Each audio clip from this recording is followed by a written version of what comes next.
Welcome to Gods and Heroes of Ancient Greece. My name is MyLinda Butterworth, and today we will read the tale of Creusa and Ion. Erechtheus, king of Athens, had a beautiful daughter named Creusa. Without her parents' knowledge, she had become the bride of Apollo and borne him a son, whom, for the fear of her father's wrath, she hid in a basket and placed in the grotto where she and the sun god had so often met secretly. Her hope was that the immortals would have pity on the child. In order that the newborn boy might not be without some token of his identity, she put upon him a necklace linked of small golden dragons, which she had worn as a girl. Apollo, whose divine insight revealed to him the birth of his son, did not want to betray his beloved, nor fail to help the boy. So he turned to his brother Hermes, the messenger of the gods, for since he was a god familiar to both heaven and earth, he could walk among men without attracting undue attention.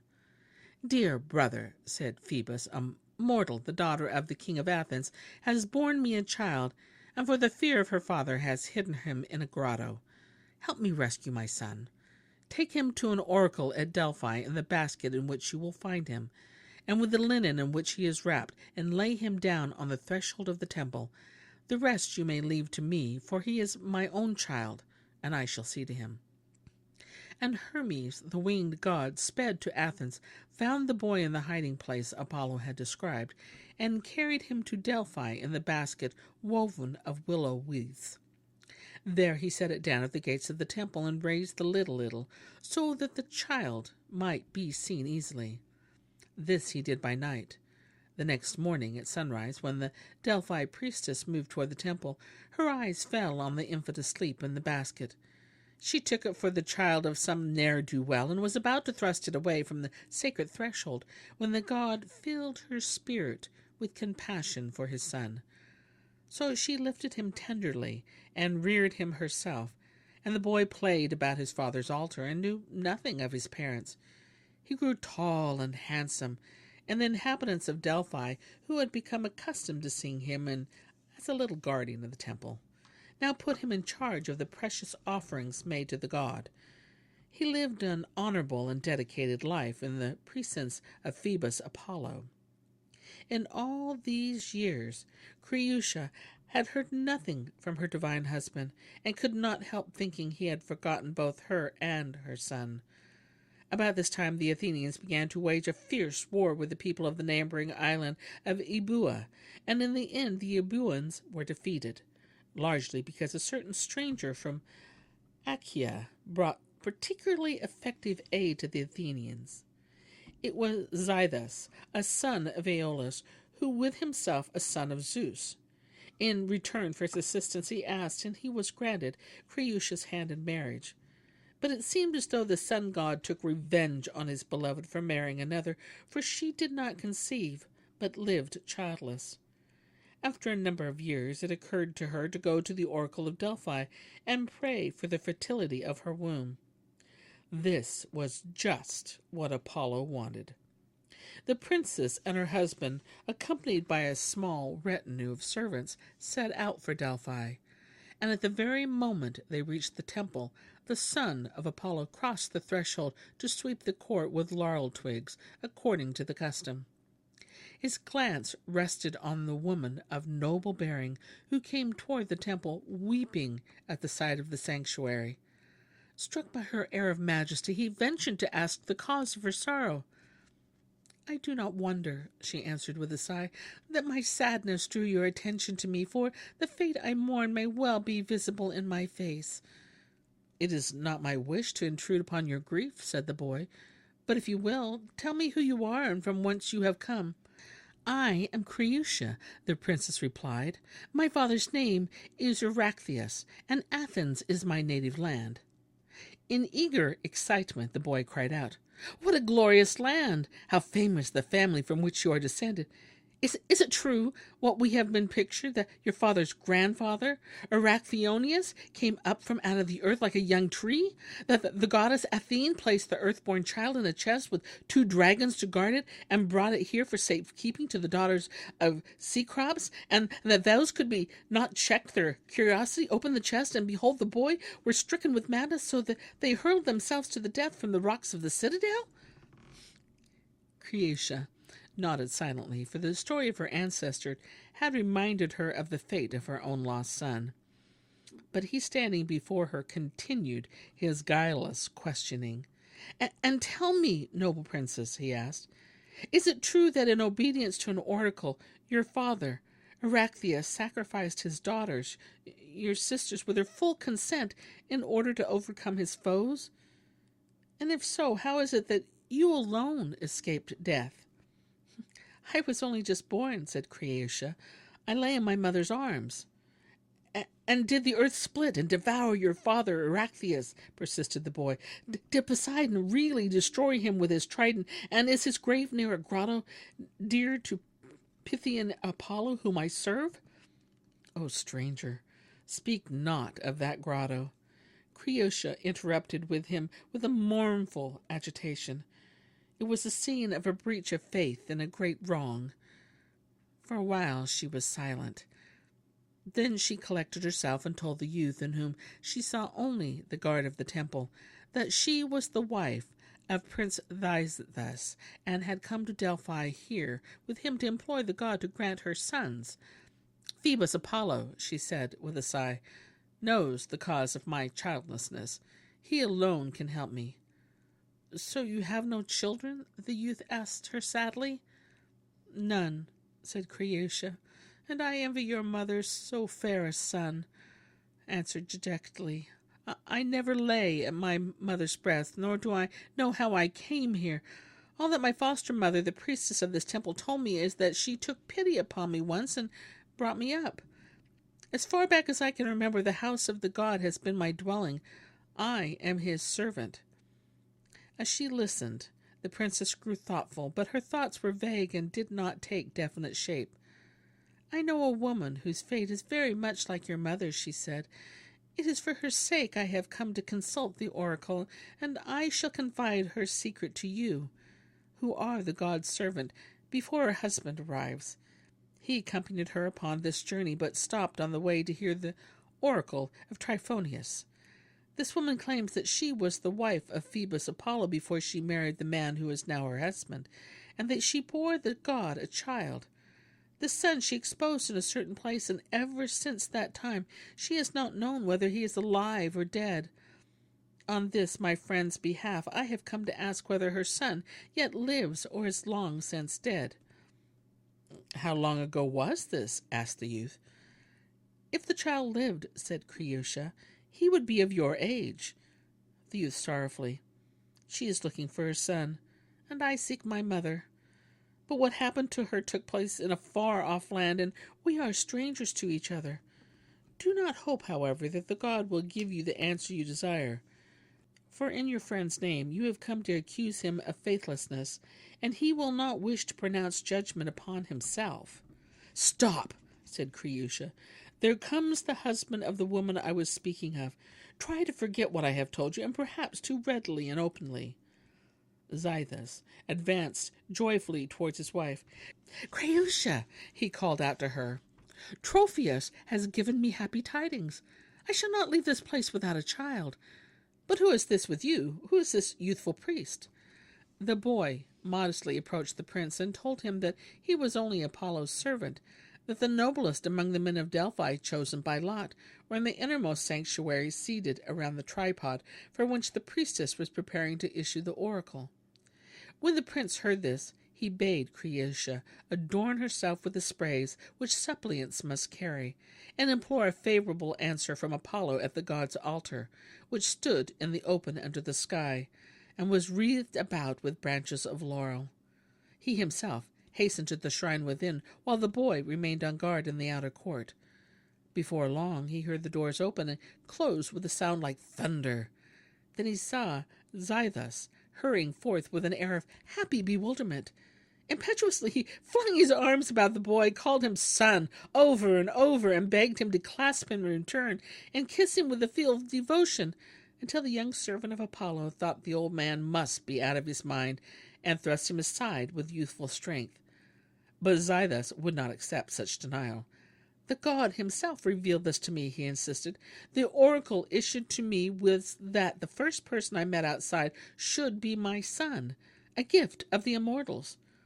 How this can I do but not know, for my wife has never borne me a child. But I trust in the god, if and when he will let him bear the secret. And now the boy too gave up his reserve and yielded himself up to the happiness. But not utterly, for even as he kissed and embraced his father, he sighed, "Oh, darling mother, where are you? When may I look on your dear face?" He was, moreover, in grave doubt as to what the childless wife of Zaidas, whom, so he thought, he had never seen, would say to this unexpected stepson, and how the city of Athens would receive one who was not his father's legitimate heir. But Zaidas bade him be of good courage, promising to present him to his wife and to his people, not as his son, but as a stranger. He then gave him the name of Ion the Pacer, because he had clasped him to his breast as his son while the boy paced the court of the temple. Creusa, in the meantime, had not stirred from Apollo's altar, at which she had prostrated herself in prayer. But her earnest supplication was interrupted by her servants, who came to her lamenting loudly. "Unhappy mistress," they called out to her, "your husband rejoices, but you will never hold a child in your arms or suckle it at your breast. Apollo has granted him a son full grown, who was probably born to him years ago by heaven knows what concubine. He came to meet Zaidas as he was coming from the temple. And now the father will delight in the son he has recovered, while you will live in your empty house like a widow." The poor princess, whose spirit the gods must have struck with blindness, since she did not solve so transparent a secret, brooded over her sad fate in silence. After a little while, she inquired about the name and person of the stepson she seemed to have acquired. "He's the young guard of the temple, the one you spoke with," her servants replied. "His father has named him Ion. We do not know who his mother is, and now your husband has gone to the altar of Dionysus to make secret sacrifice for his son. Later there will be a solemn banquet. He threatened us with death if we told you these things, and only the love we bear you compels us to disobey him. But do not betray us to him." And now an old servant, who was completely loyal to the house of Erechtheus, loved his mistress with deep devotion, separated himself from the rest, and began to rail against Prince Zaidas, calling him a faithless adulterer. In his passionate zeal, he even offered to do away with this bastard son, who would otherwise lawfully acquire the heritage of Erechtheus. Creusa thought herself deserted both by her husband and her lover of long ago. Confused with sorrow and hopelessness, she agreed to the evil plans of the old man, and in return confided him her relationship to the god. When Zaidas left the temple with Ion, he took him to the double peak of Mount Parnassus, where the people of the Delphi used to worship Dionysus, whom they held no less sacred than Apollo himself, and celebrated with wild orgies. After the prince had poured a libation in gratitude for his son, the boy, with the help of the servants who had accompanied him, set up a large and magnificent tent under the open sky, and covered it with tapestries, finely woven, which he had bidden them bring from the temple of Apollo. Long temples were placed within, and on them silver platters heaped with rich and dainty foods, and golden cups of fragrant wine. Then Zaidas sent his heralds down to the city of Delphi and invited all the inhabitants to share in his joy. Soon the great tent was filled with guests whose heads were garlanded with wreaths. They dined in gaiety and splendor, and when the dessert was served, an aged man, whose curious gestures amused the guests, came out into their midst and took upon himself the office of cupbearer. Zaidas, recognized as Creusa's old servant, praised his industry and faithfulness, and for the rest let him do as he pleased. So he went to the board which held the wines and saw to the cups and the needs of the guests. Toward the end of the banquet, when the flutes were beginning to play, he bade the serving boys take the small cups from the festal board and set large vessels of gold and silver before the guests. He himself took the most beautiful of all of them and filled it to the brim with the noblest wine, as if to honor his new young lord. But secretly he added a deadly poison. As he approached Ion and poured a few drops on the ground as a libation, a servant who stood close by inadvertently uttered a curse. Ion, who had grown up among the sacred rites of the temple, knew this for an evil omen, emptied all the wine, and asked for a fresh draught from another cup, from which he himself solemnly poured the libation. All the guests followed his example. Just then a flock of holy doves, bred and fed in the temple of Apollo, under the god's protections, fluttered into the tent, and when they saw the streams of wine flowing on all sides, greedily alighted and began to sip with thrust-out bills, and none was harmed save one, which settled where Ion had emptied his first cup. Hardly had she wetted her bill when she began to beat her wings and reel about until at last she died in spasms of pain, while the guest looked on in astonishment. At this, Ion rose from his seat, angrily shook his arms free of his robe, clenched his fists, and cried, "Who is it that wanted to kill me? Speak, old man, for it was you who lent your aid. You blended the draught and handed me the cup." And he gripped the servant's shoulder and would not release him. Taken off his guard and alarmed, he confessed his crime, but shifted all the blame to Creusa. Then Ion, whom Apollo's oracle had declared son of Zethus, left the tent, and all crowded after him in wild confusion. Under the open sky, within a circle of the noblest Delphinians, he lifted his hands and said, "Holy earth, you are witness that this alien woman of the line of Erechtheus wanted to kill me with poison." "Stone her! Stone her!" clamored the people, as if with a single voice, and they followed Ion in search of Creusa. Zethus himself was swept away with the rest, hardly aware of what he was about, for the dreadful discovery had dulled his senses. Creusa was awaiting the outcome of her desperate attempt at Apollo's altar, but it was quite other from what she expected. A gust of sound from afar off roused her from her lonely brooding, and as it swelled and came nearer, one of her husband's serving men, who was loyal to her above all others, ran in the van of the surging mob to tell her that her plot had been discovered and that the people of Delphi were resolved to kill her. "Hold fast to the altar," her women counseled, pressing about her, "and if this holy place does not save you from your murderers, they will at least incur blood guilt with no penitence can atone for." In the meantime, the furious Delphinians, led by Ion, came closer and closer, and even before they reached the temple, the boy's angry words were carried to her by the wind. "The gods have favored me," he cried, "for this crime, which was never accomplished, was intended to free me of a hostile stepmother. Where is she? Where is the viper with poisonous fangs, the she-dragon with eyes flashing flames of death? Let us hurl the murderess from the highest cliffs." And the throngs around him howled their applause. They reached the altar, and Ion seized the woman who was his mother, but who seemed to him his deadly foe, and tried to drag her from the sanctuary whose holiness she had invoked to save herself. But Apollo did not wish the son to murder his mother. His divine will carried the news of Creusa's attempted crime and of the punishment to be meted out of her to the ears of his priestess, and illumined her spirit so that she suddenly grasped the meaning in all that had happened, and knew that her foster child Ion was not the son of Zethus, or she herself had declared an ambiguous prophecy, but of Apollo and Creusa. She left her tripod and fetched forth a basket in which the newborn babe, together with certain tokens she had carefully preserved, had once been found at the gates of the temple at Delphi. With these in her hand, she hastened to the altar where Creusa was struggling with Ion for every bit of her life.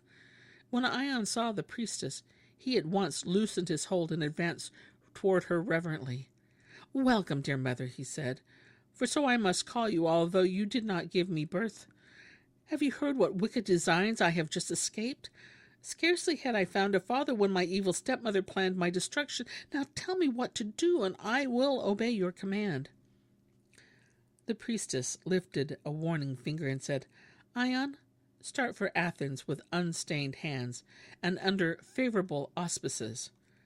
Ion thought for a moment and then countered, "Is he not stainless who kills his foe?" "Do not kill until you have heard me," said the priestess in majesty. "Do you see this basket in my hands, and the fresh garlands I have twined around the old wreaths? In this were you once exposed. From this I took you and reared you." Ion looked at her in astonishment. "You never told me anything of this, mother," he said. "Why have you kept this a secret so long?" "Because the god wanted you to serve him in all these years," she answered. "Now that he has given you a father, he has freed you to go to Athens." "But how is this basket to help me?" asked Ion. "It contains the linen in which you were wrapped, dear son," said the priestess. "Linen?" exclaimed Ion. "Why is that a token which may lead me to my rightful mother?"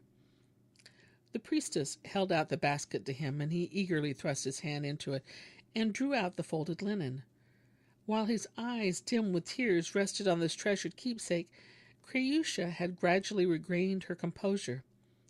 A glance at the basket discovered the whole truth to her. She rushed from the altar and with a single jubilant word said, "Son," clasped Ion in her arms.